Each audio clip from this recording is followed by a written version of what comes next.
All right, welcome to Raising Funds for World Domination, day number 244.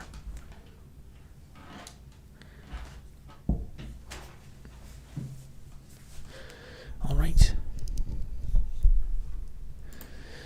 So it's time for the daily update.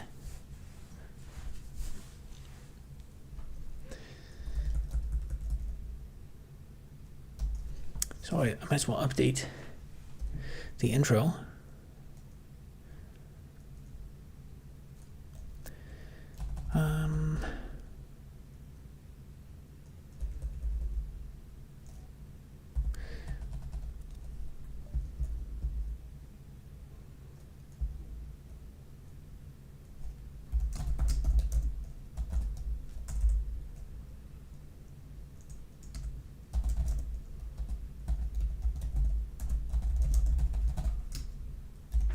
Let's move that up so it's not so loud. On the rent eviction issue,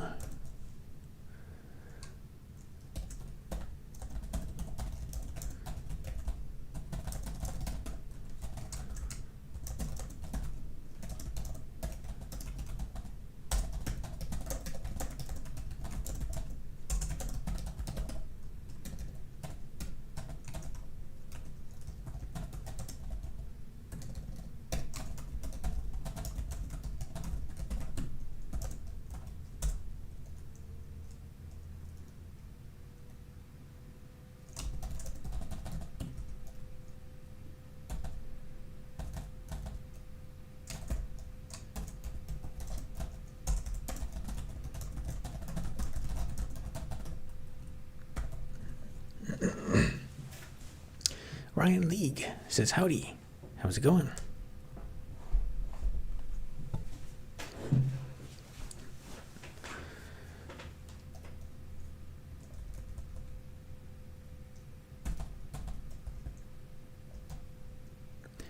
All right, so I'm kind of cleaning up the items here.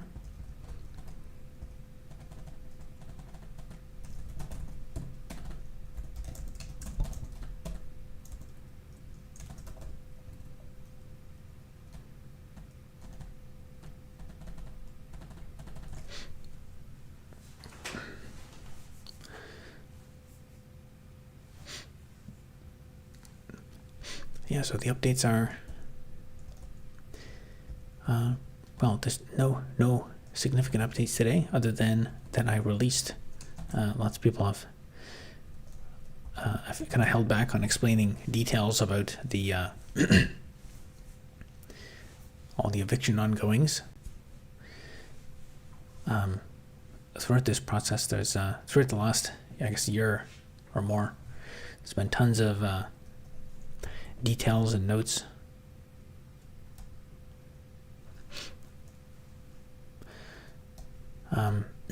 What's the mic and camera setup used for raising funds for World Domination vid? Do you mean the one? I think the title's my plans for World Domination. The one that's where I'm standing in the river.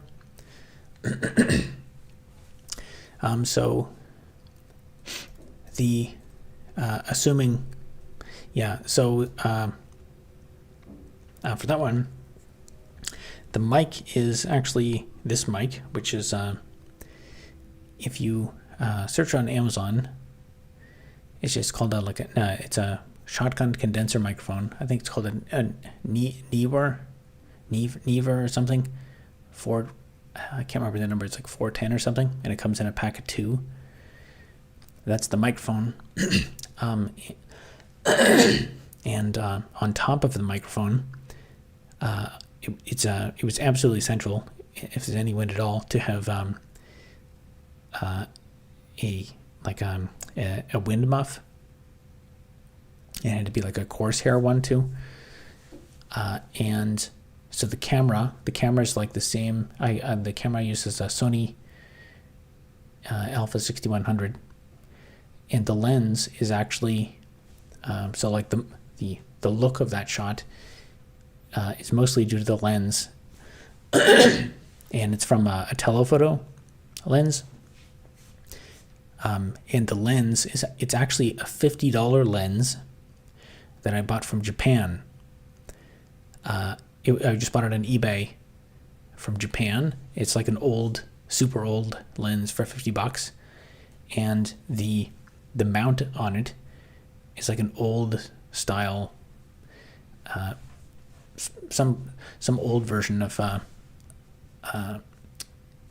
adapter for Canon or Sony or whatever, and then I just had to get an adapter, Sony E-mount adapter.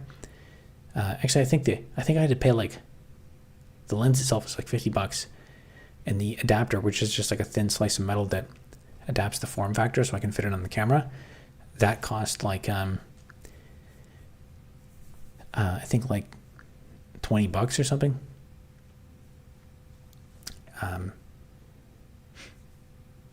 Yeah, but and so that's the let me think, it's maybe like a 300 millimeter telephoto lens. And then the other aspect is just to put it quite far away. So the camera was far enough away by the side of the river. I couldn't actually even see where the camera was. But then again, my vision's not that great, so.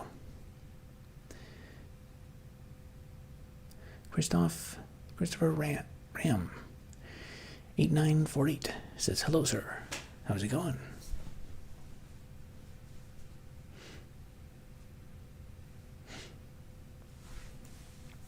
Cybernetic Logos says, hello Robert. The old funky pack of two. Yeah, and if you do buy that pack of microphones, one, I bought actually two packs of them, because one of them has a really low noise floor and the other one is has a bit of a hiss on it for some reason. How do I become an entrepreneur? As someone who is becoming a registered nurse. That's a good question.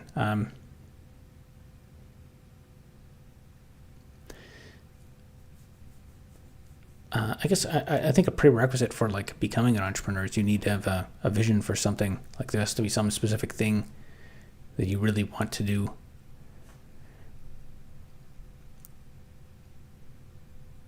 I don't know. I think the medical industry is it's very like captured. Like there's a ton of stuff. I guess it depends. Do you want to try and do something entrepreneurial in the medical industry? Because if you do, that's something I don't know much about, but I know that like everything, the entire medical industry seems to be based around like scamming insurance companies and stuff, and all the, just look at the business models of hospitals and stuff where you walk in, they take your temperature and charge you $40,000 and stuff. So I'd be very cynical on that whole system. Probably the best way to start out, like if you really want to be an entrepreneur, is like start some other side thing that's completely unrelated to the medical industry. Something small where it's like a hobby business, and then learn the ropes of entrepreneurship with a hobby business. Try to successfully make $100, and if you can make $100 in revenue doing something, then expand out from there. Magali Media and her husband. So I knew in DC. You asked for a name? Okay. Magali is the Nobel Prize winners. Right-hand woman. Okay. Interesting. Turned out great. Very creative. Yeah, the one disadvantage though is it was out of focus a little bit. So when I set the focus, like I have to look through like the viewfinder, and it's actually quite hard. What I need you can get like a battery, like a little LCD display thing, so you can like hook it into your camera out in the field, and like you can actually have a screen to look at, so you can because that's the other thing, is it's not an autofocus camera. It was a fixed focus, and when I set the focus, I set it slightly off, but I was like, I already did it, can't film it again.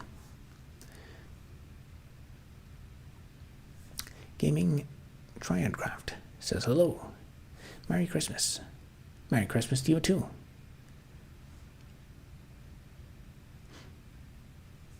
Sell something. My first product was coffee on campus. I know a decent amount of medical. The approval process for hardware is very difficult. Yeah, I would imagine. I think it's, I don't know, I would be very cynical about trying to do any kind of medical business. It seems kind of like there's a chosen, it's not really about like innovation or providing service. There's like a chosen, there's business and government and entrenched interests pick and choose who is allowed to make money in order to keep the supply constrained and squeeze as much money out of vulnerable poor people who are trying to get medical treatment. Like to do something in the medical field as an entrepreneur. Actually something that's an idea that I had.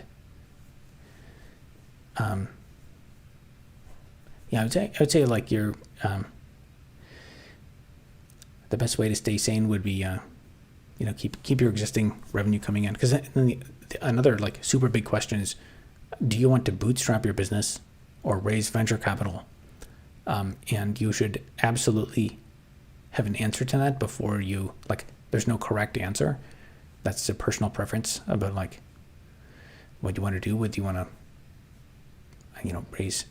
raise venture capital, bring people on the board, like expand it, have a lot of like partners at your level, or if you want to kind of do something new and you want to have way more control to like drive change and effective solutions.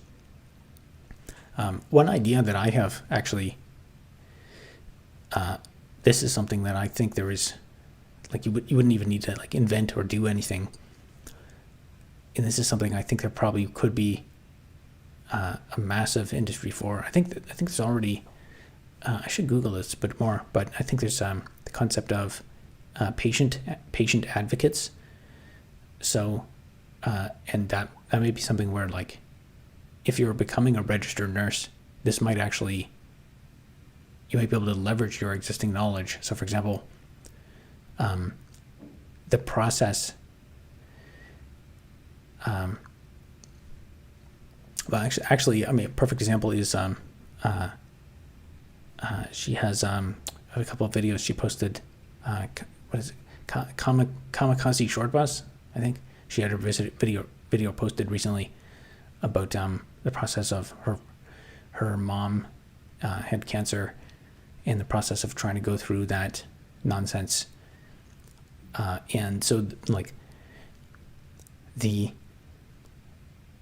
disease and like the health problems is one affliction, but the medical system is basically another affliction. And in a lot of ways, the process of trying to get medical treatment and to get the tests and to navigate the system is almost worse than just being physically and terminally ill. So I think like the existence of people, like a business, a consulting business or something, or even something like if you wanted to do like low fidelity prototyping, you could even start off like, you could even volunteer somewhere or something, even though it's, you wouldn't be making much money, but volunteer somewhere and get experience like doing some patient advocate stuff. And just like, because like old people have no idea what's going on and they don't understand the system. But especially if you understand the system and you're like, oh, you gotta call this thing and you got to ask. One example would be if you're getting blood tests or something. There's like if you're getting tests, there's like chemistry, hematology. Yeah, chemistry, hematology, and urinalysis. So those would be like 3 different categories of tests. And you, like, if knowing that you might need a certain category of test, or knowing the existence of those like different categories and the way the tests are done and stuff, just having that information and being able to say like, oh, maybe you should go get your hematology test done, or your analysis, or this kind of thing. Because as a patient, if you know what to ask for, you can navigate the system. And if you know how to navigate insurance, that's a whole thing. So that's like if you want to be a good person and contribute to society, like if that's part of your motivation for doing the entrepreneurial thing in medicine, that might be something where, like on a micro scale, you can actually make some progress. You probably won't change the world, but you might be able to help one or two people. But then if you can, like, if you're a genius, maybe you can extrapolate that and have like hundreds of thousands of patient advocates helping people navigate the bureaucracy.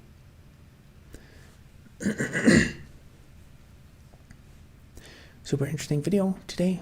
That was a good watch. Excellent.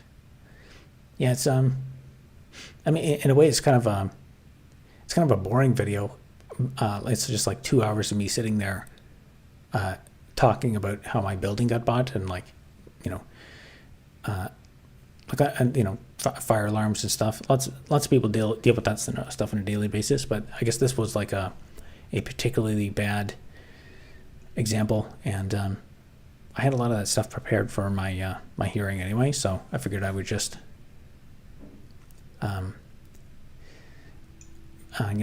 compile it into one digestible video.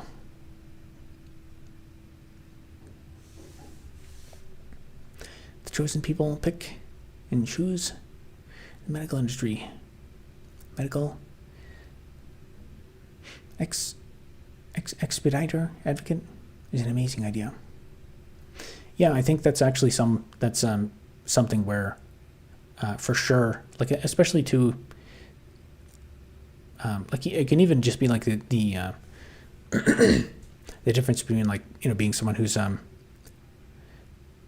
bit younger and more inquisitive, and like someone who's like super good at talking to people and reading between the lines and navigating bureaucracy. For like, so old people just may not understand, like, if for an old person, if you say like, like, oh, you got some pains there, oh, don't worry about it, that's normal for your age, they'll be like, oh, okay, and then they'll just go home and be like, oh, well, I guess I just have to live with this. Whereas if you're if you're a bit younger and more switched on, you can realize, like, no, this thing you have is not normal. You should ask. Like knowing for example, the type of specialist. Like, there's various different kinds of, like, knowing that a general practitioner probably doesn't, you shouldn't trust their opinion on something as much as, say, like a specialist. And I literally watched my stepdad die slowly of leukemia while waiting on appointment, tests, and insurance. Yep, that's our lives now. And like I say, like, I'm sure going through a process like that, you probably learned way more than you wanted to learn about insurance and about, like, the process of calling around and all the bureaucracy, and having someone who already knows that bureaucracy, who you can call and be like, hey, I've got this problem. Can you just grind away at calling people and trying to get make call every single day and make sure that the tests are actually sent. Read that exact sentiment about two diseases in a love story. I read about soulmates who met basically the day one of them got cancer. I thought the video was going to be bait because it had a question in the thumbnail. I feel like the question's already answered if you put it in the thumbnail. If you're rich and powerful, you're above the law. That's true, although you have to be quite rich and powerful, though, to be super above the law. Are you streaming tomorrow as well? I guess I probably should. I don't want to. I put in the effort to keep on my streak. What am I at? 244 days. So tomorrow, if I skip tomorrow, it would be the first day in 245 days. I did get diagnosed on Reddit.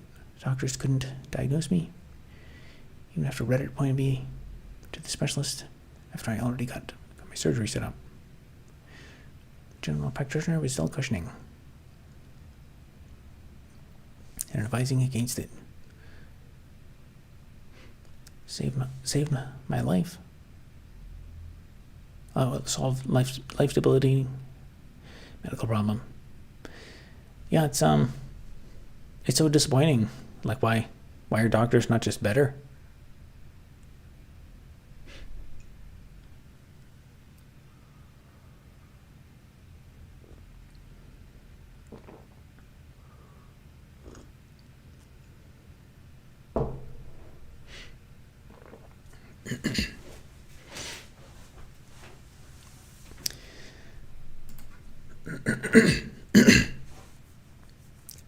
Literally took 3 months just for the doctors to finally be convinced my stepdad had AML and actually treated him properly.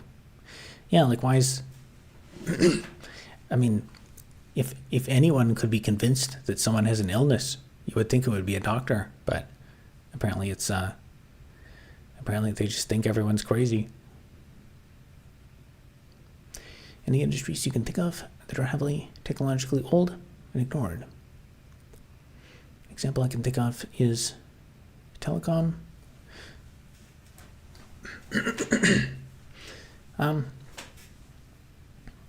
Telecom. I don't know about. I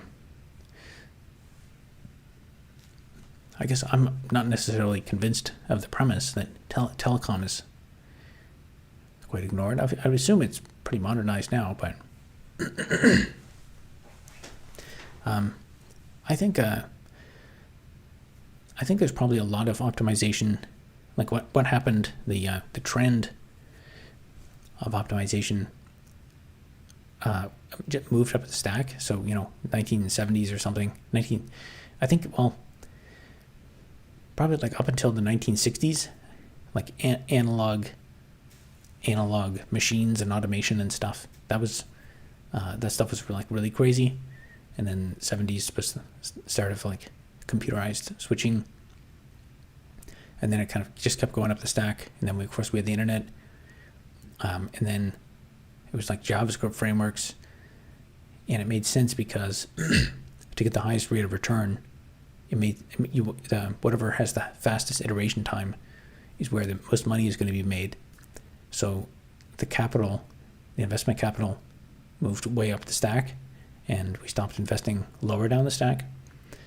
So I think there's certain things that kind of just like boring, old, simple, like probably like stuff to do with like op amps, like or like instrumentation amplifiers and stuff, and those kinds of just simple old analog components. There's probably a lot of innovation to do there. I think probably because like we figured out how to do that stuff, then we just copy and pasted the designs. And I think especially like if you look up like electrical engineering textbooks from the 1950s or something, they almost look like more sophisticated than what we have today. Because back then, I guess people didn't have the internet to browse on all day. So if you were a smart math person, you just spent all day like drawing circuit diagrams for your new, or like doing insane integrals and calculus and stuff, because there's a ton of intense math in all that in the designs of like analog components, and of course the significance is when you're doing things in analog, that's more relevant for like real-time applications, like things that have to respond instantaneously. So like I think like if you want to build a sensor, like a motion sensor or something, you can do that with like a Raspberry Pi, but the Raspberry Pi runs on a computer, which will have like the response time of, milliseconds or something. But if you use like a photodiode or something, I think the rise time of like certain kinds of analog components are like, a picosecond or something. And so if you're doing stuff like in network switches and stuff, if you're designing network switches, you don't necessarily want to, take your signal in and then process it in a processor, especially if you just want to do like a simple like a phase shift of something, you can do that with like a piece of glass or something. So you don't even need a computer, you just need a physics.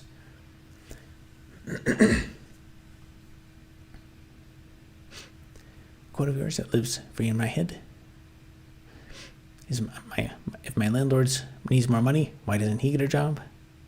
Yeah, it's a good question. I think more people, honestly, I think a surprising number of people are I just kind of go along with the exploitative, there's like, people complain there's lots of, there's like welfare bums out there who just want to be a leech on the system.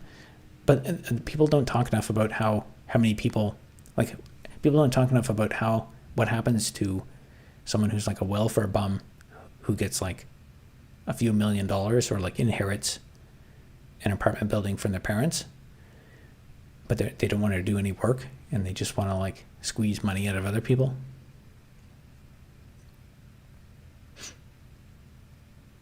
I wish I knew what you're saying because I don't know easy stuff. Looking for a field that's heavily lacking to make a sustainable business out of. Currently a senior CS student. I think there's innovation to be done in those areas. Another important thing to consider is like, it's kind of two different questions to ask. Where can you make money and build a business model, and where is somewhere that you can actually add value? And those are two different things. And there's lots of examples of inventors who added a lot of value. They created very valuable things, but they did not actually realize that value or make much money from it. And then there's even more examples of like people who have negative value to society, but they make tremendous amounts of money. Like, for example, buying buildings and renovating people.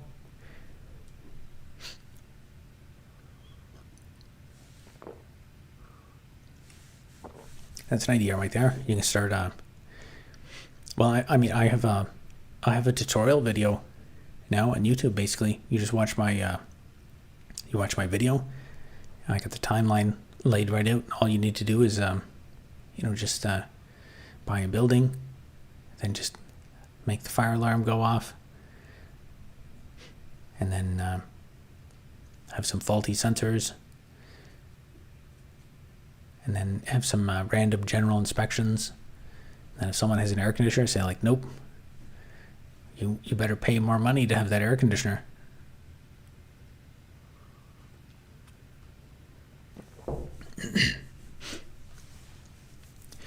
Fire video ending, and it's bittersweet. For the humor and the implications of the state of renting. Seems like you have a talent for solving social issues and combining your CS skills. Yeah, I hope, I feel like I went through the experience. Like, I already suffered through the experience. So I'm like, I might as well, like, turn this into something and hopefully it'll get a decent number of views. It'd be nice if that video actually got a decent amount of traffic.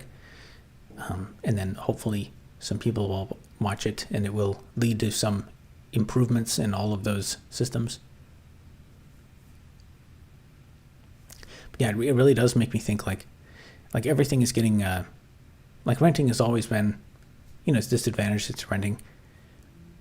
But the fact that it's getting more, Like everything is, there's more fees on everything. The quality of everything's lower. But if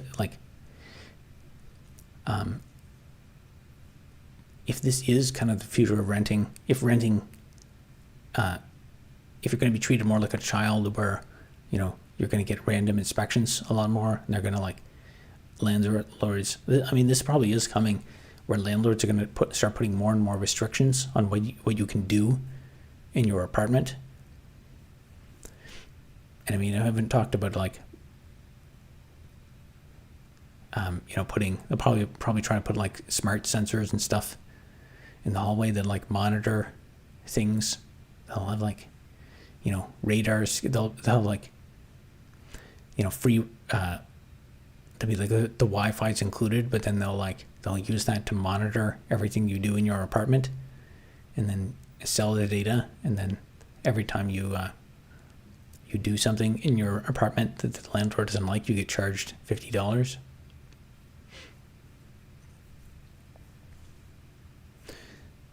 Housing, healthcare are industries where people seem to hate capitalistic structure the most. Yeah. I think, capitalism makes the world go round, but I think there are two examples where it's kind of, those are two examples of things where part of the reason why they don't work so well is they're not good right now, is because we kind of don't have free market capitalism. Like healthcare specifically, the supply is artificially constrained. There's only so many doctors.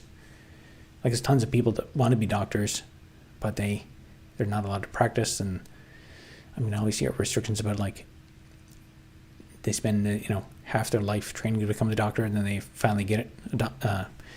They become one. They try to open a practice, and then they have to talk to some board, and they're like, no, you have to go to this random place where you have to go to a totally different province. You're not allowed to practice here. If I was a plumber, if I was a plumber and had to join this plumber cartel, and they're like, no, we are dictating to you that you have to go to this random place in the middle of nowhere and start your plumbing business. You're not allowed. That's ridiculous. Why does that exist in healthcare? Same thing as housing. There's so many restrictions on. And of course, we've got money laundering and so many other big problems that are not really strict for capitalism. I'm quite interested in low-level stuff, especially some of the things you said. I've experienced in infra SRE malls.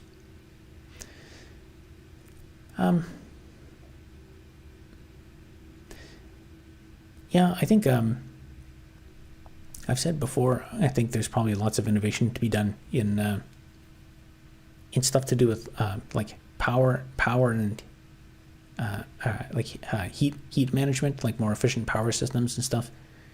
There's a ton of components that just waste massive amounts of heat, and then we waste even more heat trying to remove the heat and move it around. And if power systems were just more efficient and efficiently moved heat, that's with climate change, energy grid stress, all that stuff is going to become more relevant. But whether you can build a business off it is another question. I have an amazing landlord right now. Totally changed my perspective. Affordable, fixes everything, no questions asked. Only raised the rent $25 in 2 years. Nice. Gave a gift card for Christmas. Wow. Nice. Yeah, I think if we had more smaller, clearly you must not have a corporate landlord. I think if we made it easier for more small landlords, who just have a couple tenants or something, that's the way it should be. But unfortunately, I think what is actually happening is it's getting harder. Things are getting harder. So tenants lobby for tenant rights, but then bigger corporate landlords actually try to like, they try to put pressure so that if there are like more compliance rules for landlords put in the books, then it'll snuff out the smaller landlords and make it more difficult for them to operate, so that the ruthless large landlords can take over. I'm aware of community Wi-Fi solutions. Some apartment buildings in the United States. Gross idea. Yeah, I foresee, like, legally speaking, this is if you want a crazy business idea. Imagine an apartment building where you can live in the apartment building, and it's free, but the corporation has cameras in your house 24/7, and they get access to all your data, and they also get access to everything you create and do, or like, I don't know, you have to spend a certain amount of time in this room in your apartment creating content or something, and then they get a perpetual license to it. So you can just like live in a box. You can basically rent life, and they everything you do in your apartment, the company steals and licenses, and they take images of you and feed them into AI models and clone you.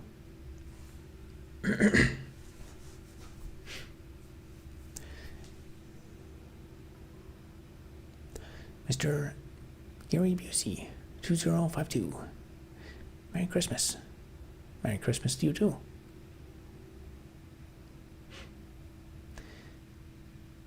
Making my shish kebab. Nice. Merry Christmas. Thank you for sharing your wedding story. Rings true for some of us in Alberta. Yeah, hopefully, it's a unique experience. There's not too many meticulously documented experiences. There's probably some people like rants people do, but I think it's more impactful to actually like I had to have all the documents and the timeline, and it's quite a bit of work to lay it down. Interesting that Acorn became the community. The next social frontier is people within apartments getting to know each more instead of just being strangers. Hopefully without N13s as catalysts.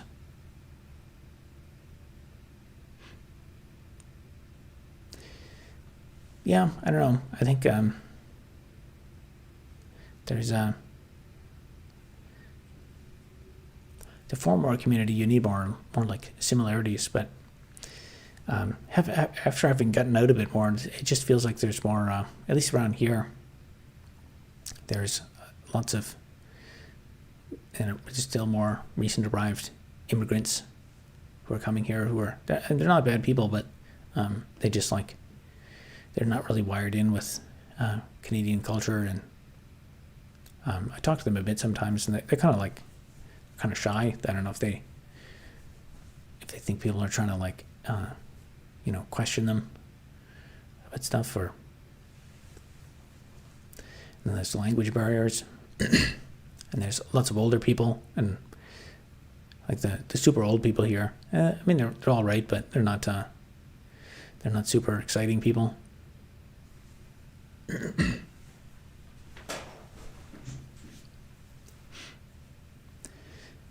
Making the most money out of the situation is top priority. I'd also like it to provide value to others. Yeah, I don't know. I almost, in this day and age,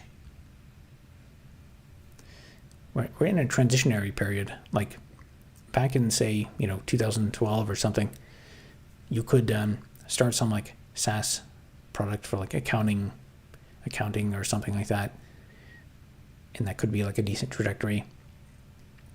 Starting around like 2015 or so, when I started doing my consulting stuff, that was kind of like people are still doing that, but it was less success. And then, coming just up until COVID, that was kind of where like I started to get the feel that a lot of the stuff is just nonsense. Like people were trying to make clones of like Airbnb. I had one lead reached out to me who wanted to do. He was basically just trying to make Airbnb, but on a worse version of it, and so they were pitching it as like a technology company. It was a 2-person team, and they wanted me to write some software for their system. And the guy who's supposedly the CEO called me, and I talked to him for a bit, and so he wants me to do this work, and they were like, technology is supposed to be their thing. And I asked him like, what? So do you guys, are you guys building software on a Microsoft stack or a Linux stack? And I asked him this, and he didn't know. And he's like, oh, I have to ask my tech guy. But this is like a 2-person team. Like if it was a bigger company, I could kind of understand that. But like the whole point of the business was to build a piece of technology. And he's the CEO. And they don't even know what technology they're building. So, and I watched someone of his pitch decks, and he's like, the rental industry, it's like $1 trillion industry, and 1% of that is this number, and there's lots of that going on. Now today, I think a lot of that is kind of like AI is really killing a lot of that stuff off. People were still trying to make those like nonsense SaaS companies, and I think today people are realizing like it's probably, you're not going to be competitive if you try to make, like if you want to make a new accounting platform or something, that's going to be really, really difficult to compete with.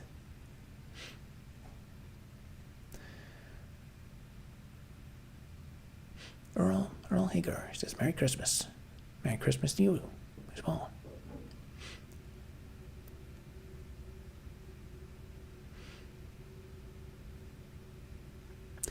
Well, landlords seem to love building condos for some reason. I guess it's all based on like what mathematically will work out.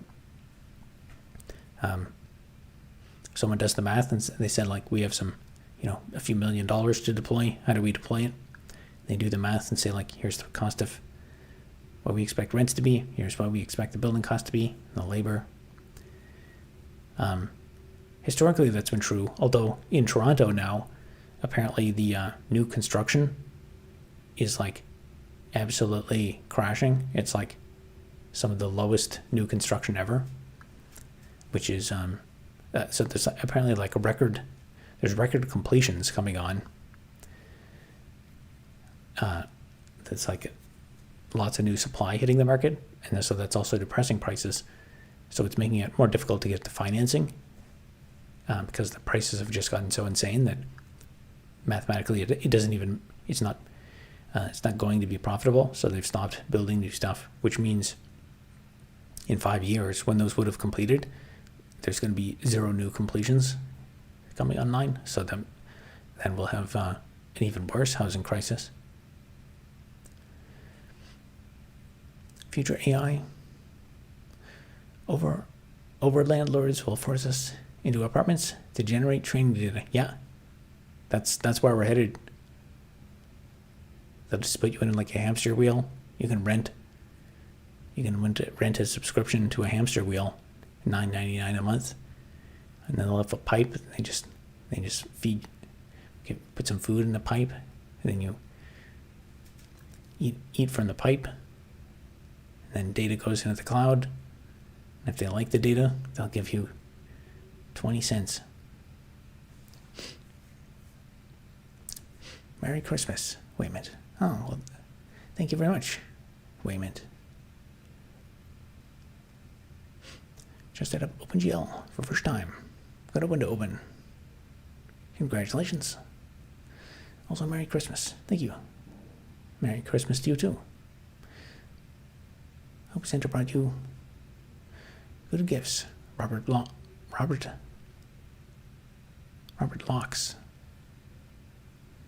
Oh yeah, he did actually. I was watching your video a year ago. You mentioned your monthly revenue from YouTube was $700 a month. Would you share where it's at now? Yeah, so it's been very inconsistent. So the max, so when it went as high as $7,000 when the last year when that video trended, and then it dropped off pretty much every single month after that and plateaued down. I think it plateaued around like 1,800 or something. And then, so the last couple of months, it's actually been down quite a bit. So last month it ticked up a lot. The previous payment that came through was like, I think 2,600.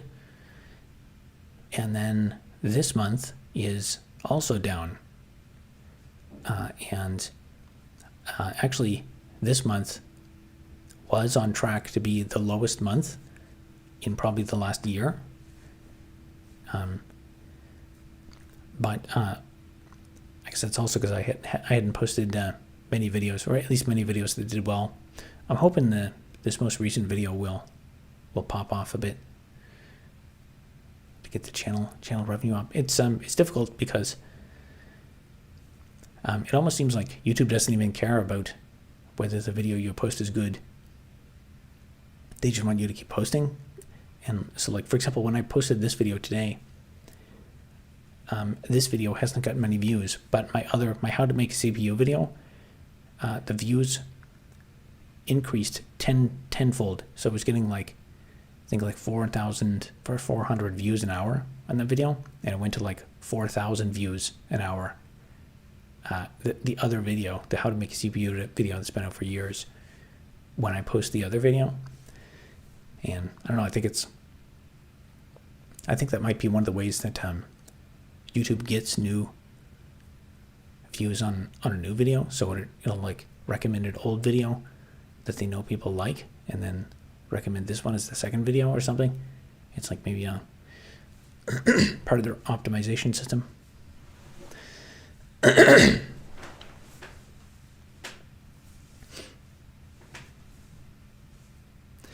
you know how the founders you mentioned ended up in life?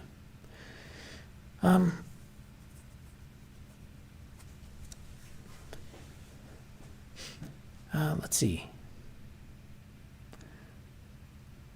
I guess there's a bunch of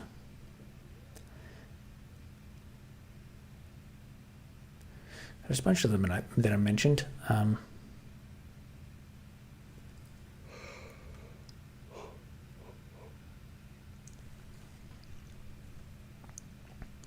Yeah, and I have to go through them individually. I guess different outcomes for a lot of them. Some of them go into just go into regular 9-to-5 work. I guess I know a few people who've done small startups, but I don't know if yeah, I don't know. I'd have to do a piece by piece retrospective.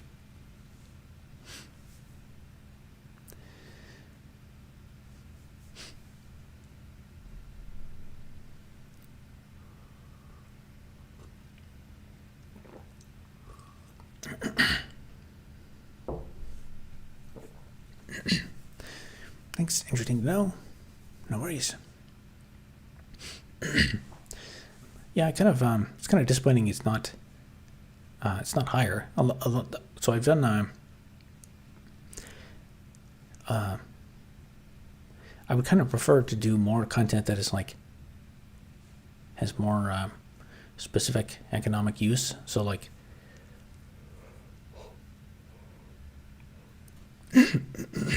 Like ranting or complaining videos.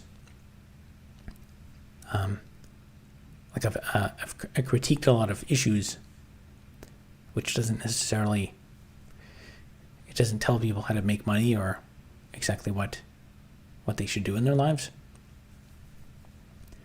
So some of the other videos on like business and marketing, I would like to do more of those. But the number of views that they get is, it's just kind of not really economic. But I guess I may have painted myself into a corner where the YouTube identifies the channel by its best performing videos or something. So maybe I'll be locked into this kind of like deep dive critique genre or something. But I don't know. I try to stick to my roots of Linux command line.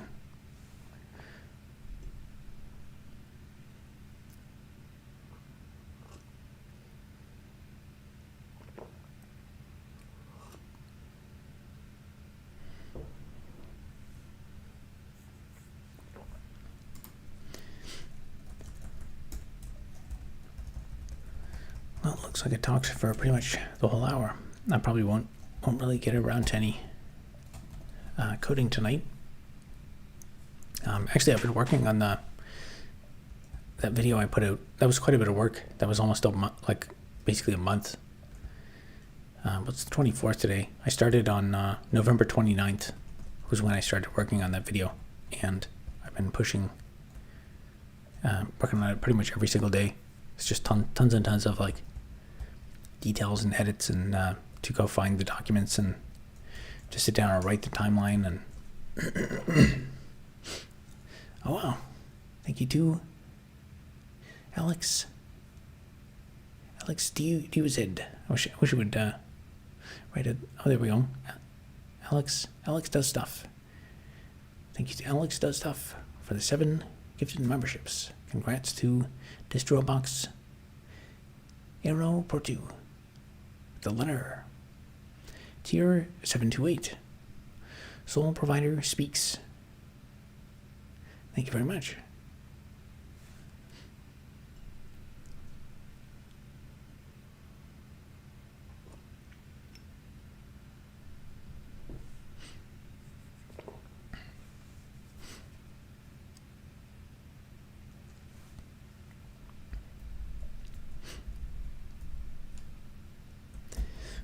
Yeah, I'll probably just kind of relax for the next few days. I guess tomorrow is Christmas anyway. Might as well take Christmas off. Do some cleaning.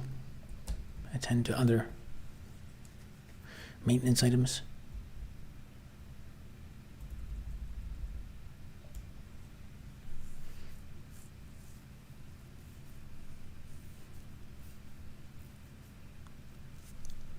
Oh, I guess I haven't done any updates about my store lately. I still haven't made any more sales. There's been 0 sales in the last month.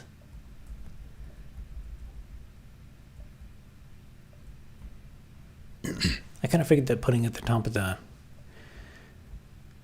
stream every day would maybe get a few more hits on it, but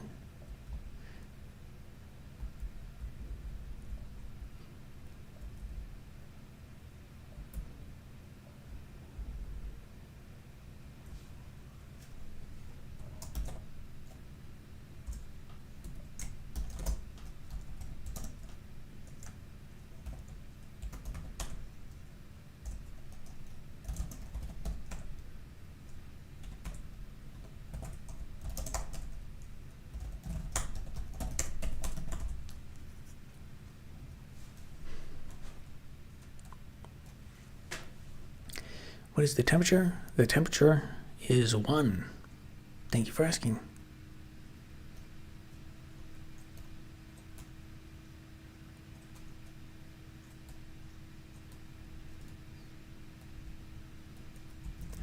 All right, let's mine some blocks.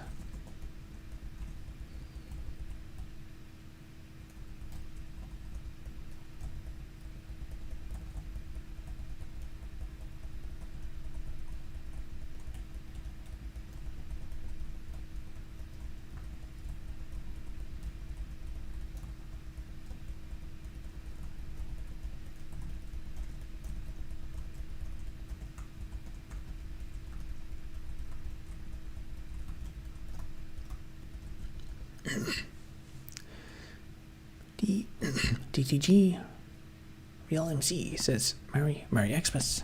Thank you very much. Merry Christmas to you too.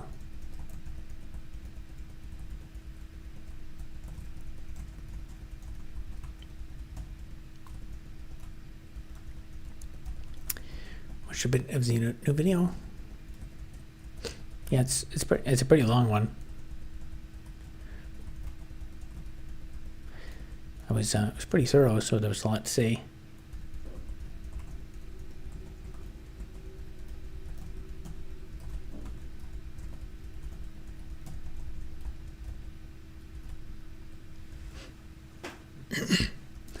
It's crazy. People look over your apartment.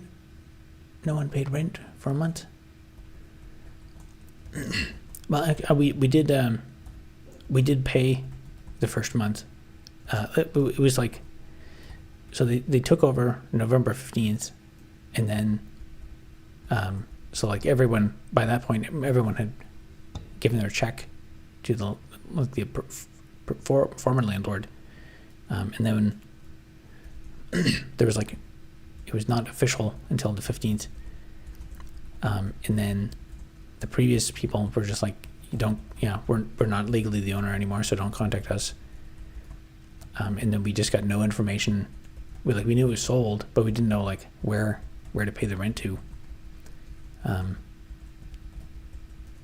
then the next week, they did come by. Actually, I think I was coming into the building. I saw someone there was some new person downstairs, and then a bunch of tenants there were trying to figure out like how to get set up with new documents and stuff. But it was like, so when we actually got the rent paid, so it was kind of annoying because we like, usually you'd pay rent well in advance and then think like, okay, or have it arranged, and that, but it kind of put it right down to like 1 week before.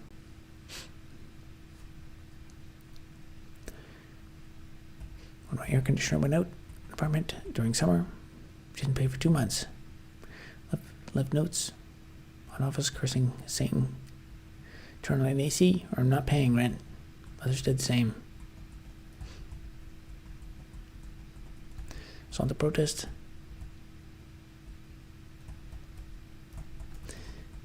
Yeah, there's I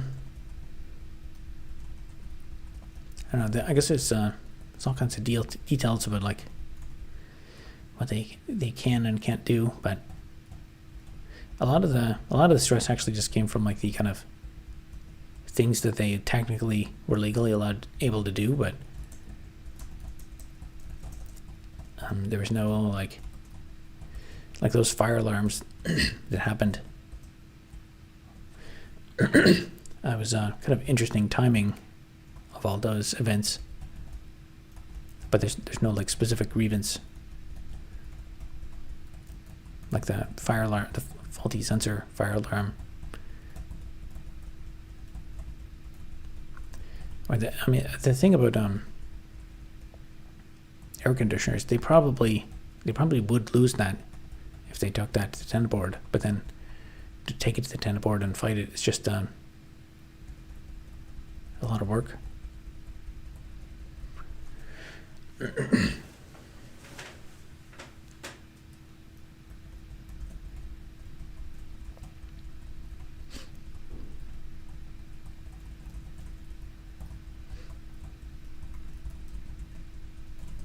Yeah, ideally you shouldn't have to think about all that stuff in the building you live in.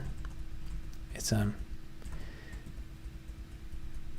like a huge extra mental load that distracts you from being an otherwise productive member of society.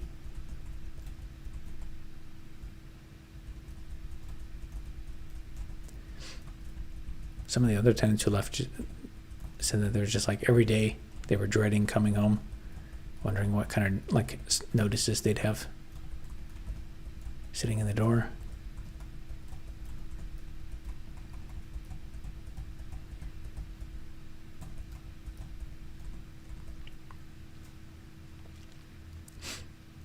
If you pay insurance for an apartment, your insurance will actually pay for a hotel until the apartment fixes AC. Interesting.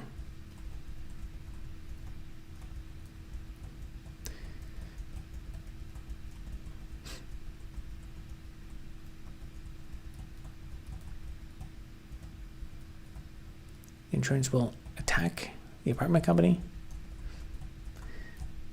Yeah, I probably.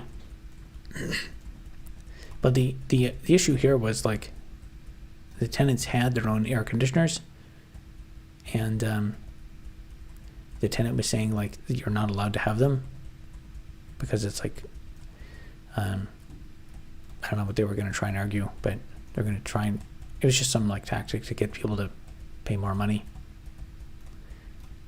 Trying to get an extra $50 a month out of people or something.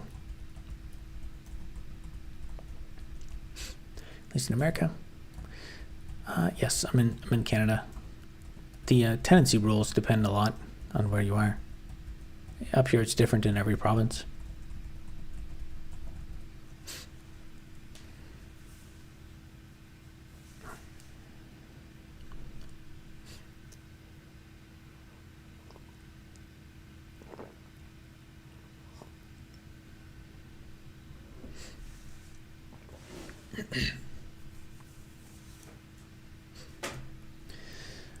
Well, I did my 1 hour stream.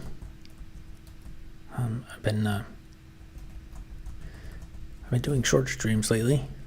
I had started doing shorter streams to just to get the last video finished in time. I'm gonna take a few days, just not really do much of anything.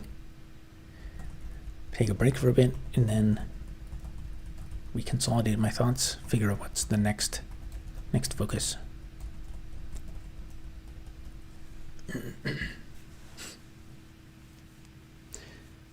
We have central AC. We wouldn't use or buy window one.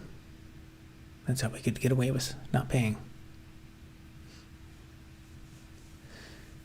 Yeah, it's it is an older building, so and there was one tenant also that had the portable or like the air conditioner for ones that go out the window. That can be like an actual safety concern if they fall out the window and hit someone. But if they're like on the balcony, there's no way it's going to fall off. Like if it fell, it would just fall on the balcony.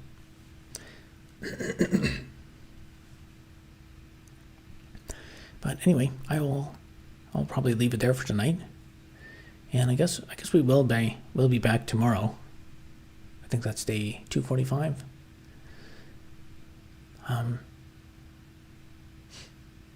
I don't know, probably just do like a similar stream to this one. I didn't do any coding tonight. The chat was pretty talkative, and probably will be tomorrow as well. So I'll probably just do the same thing tomorrow. All right, have a good night, guys.